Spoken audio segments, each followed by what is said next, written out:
Ինչու ենք մենք այստեղ, ինչու ենք մենք մեր արշավը սկսել երասխից։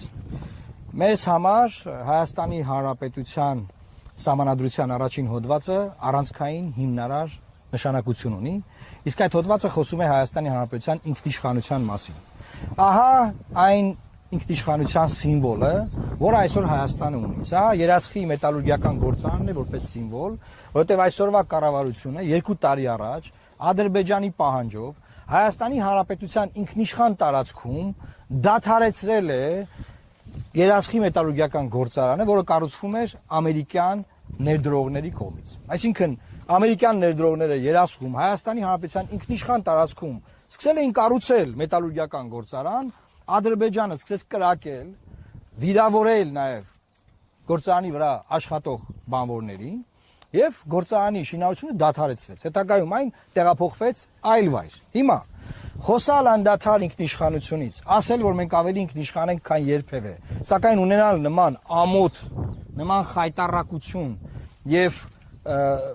բան անել, մեծ խոսալ, հոխորտալ ընդդիմադիր ուժերի վրա, սա մենք ուզում էինք ցույց տալ քարոզարշավի առաջին օրը եւ խոսել Հայաստանի Հանրապետության ինքնիշխանությունից։ Սիրելի հայրենակիցներ,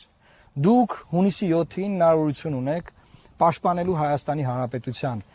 ինքնությունն ու հայկական բովանդակությունը։ Այն Հայաստանի Հանրապետությունը, որը մենք ուզում ենք հունիսի 7-ից հետո, չի կարող նման նվաստացած վիճակում լինել։ Եվ որ Հայաստանի Հանրապետության միջազգայինորեն ճանաչված տարածքում, ինքնիշխան տարածքում, հարևան պետությունը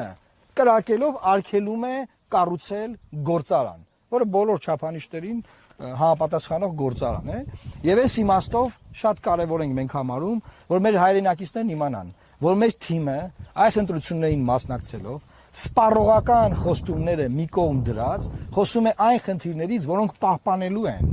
պաշտպանելու են մեր հայկական պետականությունը, Հայաստանի Հանրապետությունը։ Հունիսի 7-ին գնալով ընտրական տեղամասեր, քվեարկելով 19 քվեաթերթիկով, ընտրելով մեր թիմին, դուք հնարավորություն եք ստանալու այս խնդիրները կարգավորել։ Այս խնդիրների կարգավորումը բացարձակապես պարզ չէր։ Հետևողական աշխատանք էր պետք, սկզբունքային էր պետք լինել, պետք էր ասածին տեր կանգնել, գծած կարմիր գծերին տեր կանգնել եւ հետևողական բանակցային գործընթացում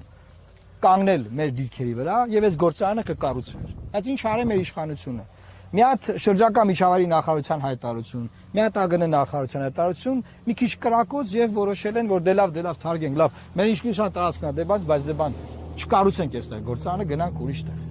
Էսա այսօրվա իրավիճակը,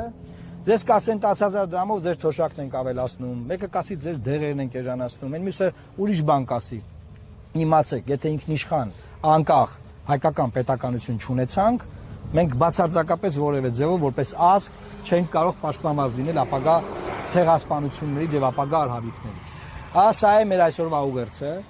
Մենք սրանով ցույց ենք տալիս, որ որպես կուսակցություն, որպես ընտրություններին մասնակցող ուժ մեր համար առանցքային կարևորության հարցերը, այսինքն առաջնայինը երկրորդականից տարբերակված են եւ մեր քարոզարշավը սկսում ենք ինքնիշխանության թեմատիկայով։ Այստեղ նաեւ ուզում եմ ցույց տալ մեր խորհրդանիշը, մեր վահանը, մեր ազգի, մեր պետականության վերջին դարերի արդյունքում ձևավորված